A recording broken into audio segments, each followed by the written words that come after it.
Hi mga kaibon, welcome back po sa channel natin, Ibon at Iba pa. Sa mga hindi pa po pala nakasubscribe dyan, mag-subscribe na po kayo at pakihit nyo na rin po yung notification bell para syempre updated po kayo sa mga videos na ina-upload natin every week. Ngayong week na to mga kaibon, may simpleng pag-uusapan na naman tayo mga kaibon. Request po to ng isang kaibon natin na magbigay to tayo ng update ng mga prices ng ibon from low mute to high mute. Magandang topic to mga kaibon para at least paano may idea tayo kung magkano nga ba yung presyuhan ngayon ng mga ibon na yon sa market. Ito po ay, sabi ko parati, depende po sa breeder, sa edad, sa gender, sa quality ng ibon. Kanya-kanyang breeder, kanya-kanyang presyo po, pero ito yung parating nakikita natin sa market at yung mga ibon na babanggitin natin dito, syempre yung mga pinaghahanap parati ng mga bagong mag-iibon o kahit na mga veteranong mag-iibon mga kaibon. Okay? Ngayon mga kaibon, nanghihingi tayo ng dispensa sa inyo kasi wala po tayong nailistang shoutout sa episode na to kasi nga po yung naglilista po ng shoutout natin, may tagalista po kasi tayo kasi sa sobrang dami medyo sumama po yung pakiramdam, kaya humihingi po kami ng dispensa sa inyo mga kaibon. Next Thursday try po nating maglista ulit ng mga magpapa-shoutout at humihingi po kami ng dispensa kasi po medyo sumama ang pakiramdam at hindi nakapaglista mga kaibon. Okay? Kaya ngayon, syempre, tatalo na kagad tayo o pag-uusapan na kagad natin ang mga presyo ng ibon mula sa low mute papuntang high mute mga kaibon. Okay? Okay mga kaibon. Syempre, sabi ko kanina, tatalo na tayo at pag-uusapan na natin diretso yung mga presyo ng ibon. Mula sa low mute papuntang high mute. Okay? Ang presyo nito mga kaibon, sabi ko parati, depende na sa inyo, depende sa breeder, depende sa quality ng ibon, gender ng ibon, edad ng ibon. Ang presyo dito, pwedeng mataas sa iba, mababa sa iba, pero dito po yung naglalaro mga kaibon. Okay? Umpisahan natin sa green fisher, blue fisher, bio fisher, tsaka Pearl Blue Fisher. Okay? Ang presyo nito each to kasi may nagtatanong parati, pares na po ba yung price na yan kay Ibon? Sa price natin, pricing po parati natin is each o per peraso ng ibon. Okay? Ang Fisher, sa sinabi ko kanina, green, blue, bio, Pearl Blue, 250 po ang isang peraso mga kaibon. Okay? Medyo mababa po talaga, pero wala tayong magagawa, ganun po talaga mga kaibon. Way back, 10 years ago, ang pied na Fisher, 25,000 po yun. Ganun kamahal nung unang panahon mga kaibon. Okay? Susunod natin is green, blue, violet, tsaka Pearl Blue Opa.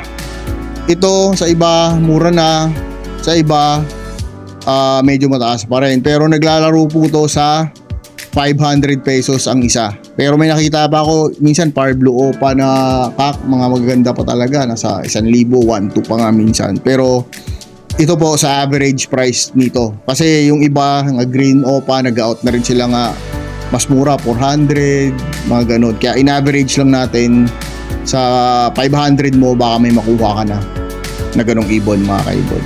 Okay? Sa mga breeder na po yun kung magkano talaga i-out nila yung ibon nila. Pero naglalaro po dyan. Okay? Susunod is green dilute, blue dilute, violet dilute, tsaka Pearl Blue Opa dilute. Ang mga ibon na to mga kaibon is naglalaro pa to sa 3,000 to 5,000 pesos. Minsan umabot pa nga 7K pag Pearl Blue Opa dilute na kak, tapos with DNA pa.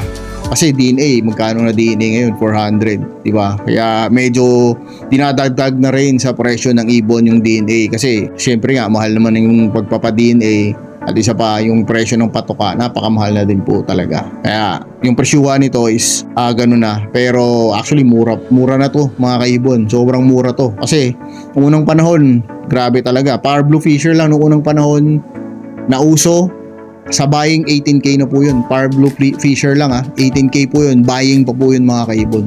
Isipin nyo po yun kung gaano kamahal yung Power Blue Fisher nung unang panahon.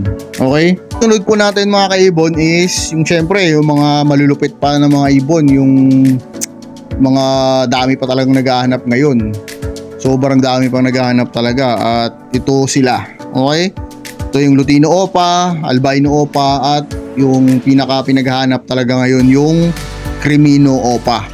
Okay mga kaibon, sa Lutino pag may split sa Power Blue, pag may mga karga-karga, kayo na lang po magdagdag o magbawas yan mga kaibon. Okay, pero yung naglalaro yung presyo ng mga inong to sa 4,000 to 10,000 pesos. Kasi yung Crimino Opa Kak na matured, naglalaro pa yan sa 10,000 mga kaibon. Ganun pa yung bintahan ngayon kasi grabing naghahanap. Napansin ko nga kahit yung mga big time breeder naghahanap ngayon ng Opa Aqua Ino. Hindi ko masabi pa sa inyo kung anong rason sa likod nun, pero grabe, dami naghahanap, madaming gusto makipag-swap sa atin mga kaibon.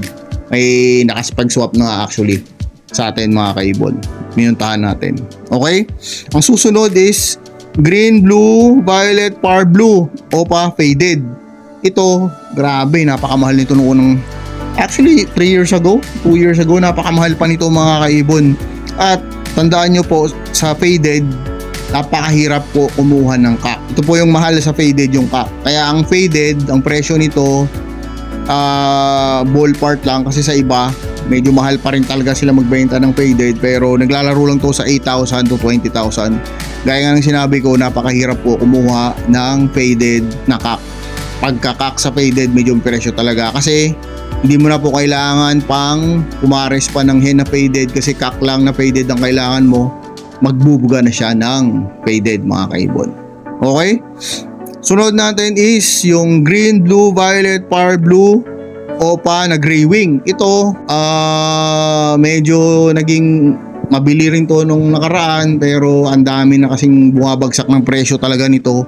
May isang group chat na grabe, bagsakan ng taga-presyo ng Gray Wing. May nagbebenta nga ng Opa Gray Wing, magkano lang, 3,000, may freebie pa. Kaya ang masasabi ko lang is kung mababa yung presyo natin, okay lang naman mga kaibon, pero wag naman nating pangalandakan sa buong FB o sa buong group chat nyo na ganun kababa ang presyo ng ibon nyo, kasi in the long run kayo din po maapektuhan nun. Magiging domino effect po yun kasi mga kaibon. At syempre yung mga gumagawa nun parate, yung mga kakastart lang ng ibon 3 years ago, 2 years ago, kaya napakasakit po mga kaibon nun, pero wala tayong magagawa. Ganun talaga po ang mundo ng pag-ibon. Kahit sa ang mundo naman po, mga aso o sa mga pusa, kahit saan naman po may ganun talaga. Kaya ang presyo ng Gray Wing ngayon from 40,000 nung nakaraan, 35, 50, may ganun pa. Ngayon 3,000 to 10,000 na lang, may Gray Wing ka na opaline pa mga kaibon. Okay?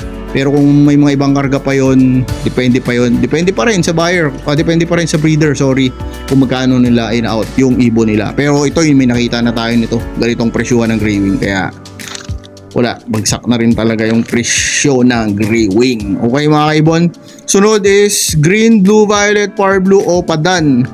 Ito sa Dan, naman mga kaibon, mahirap naman talaga maghanap nito ng mga kak ng Dan, kaya ang presyo ng kak sa Dan medyo mataas pa talaga.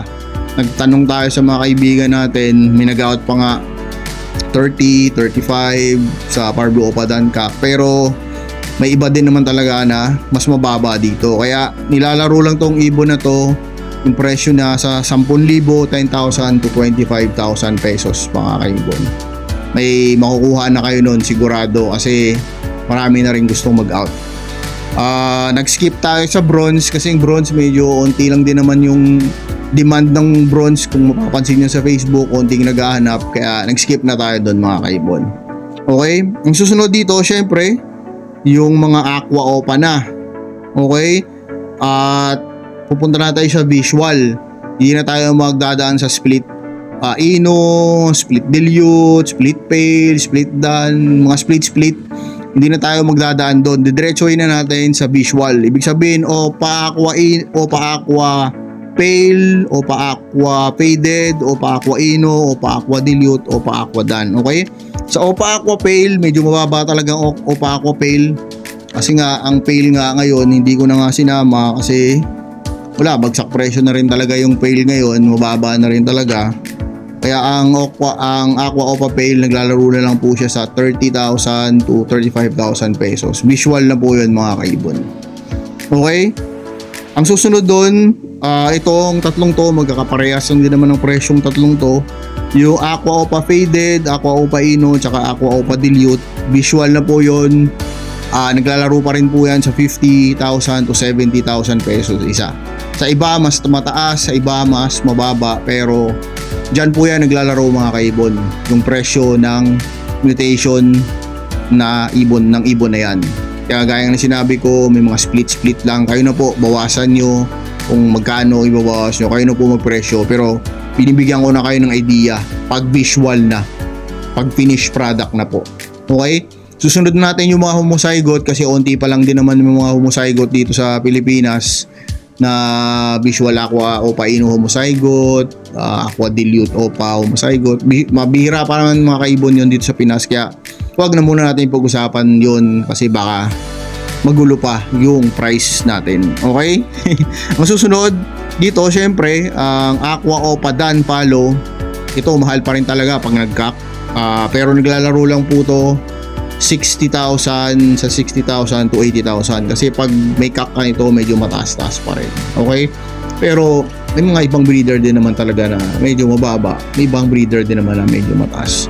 Depende yun sa paano nila presyohan yung ibon nila. Baka sa tinitingnan nila yung quality at saka kung konti pa lang yung meron, maraming naghahanap, yung supply and demand kumbaga. Depende po talaga. Okay mga kaibon, ang susunod natin is Yellow Face Opa. Malinis, quality na Yellow Face Opa ang pinag-uusapan natin dito. At hindi na natin muna kinargahan ng mga ibang karga, pero yung Yellow Face Opa na kak is ano pa rin talaga, hindi pa rin talaga bumababa sa 120 to 150k. Island born yun mga kaibon ha. Pag kinargahan mo pa yun, ewan ko na lang, di ba? Pag nagkak pa, mas mataas na talaga yung presyo. Okay, yung Yellow Face Opa na hen at malinis quality, naglalaro pa rin talaga sa 70 to 100,000 pesos. Meron nga tayo alam 200 pa, normal na Yellow Face lang binibenta. Tapos may usapan pa. Kaya hindi lang natin babanggitin yun, pero may mga ganong breeder pa rin po talaga na nagbibigay ng presyo ng ibon nila. Nasa inyo na po yun kung bibilihin nyo po yun o hindi, pero nilalatag lang po natin yung presyo ng mga to. Syempre, may mga YF Opa Split Ino, Split Dan, Split Dilute, Split Pallid, Split Faded. Kung idadagdag mo pa yun sa presyo ng actual na Yellow Face mga kaibon, mga ano pa yun, plus 10 to 25k pa yun sa actual price ng mga Yellow Face. Paano pa pag nag-visual na YF Opa Ino, YF Opa Dilute, YF Opa Dan? Sus, nako, mas mataas yung presyuhan nun mga kaibon, lalo na pagka yung naging papisa nyo. Kaya this year, sa awa ng Diyos, sana makapagpapisa na tayo ng Yellow Face Opa Ino.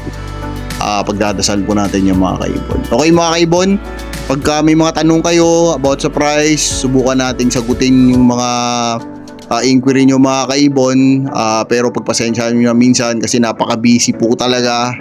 Ako, napaka-busy po talaga sa trabaho ngayon. Grabing schedule ko sa trabaho, kaya pagpasensyahan nyo na mga kaibon. Okay? Sana po nag-enjoy kayo sa munting topic natin yun mga kaibon. God bless po sa inyong lahat. God bless po sa lahat ng minamahal nyo sa buhay. God bless po sa lahat ng mag-ibon. Okay? Ibon at iba pa po mga kaibon. See you next time. Salamat po.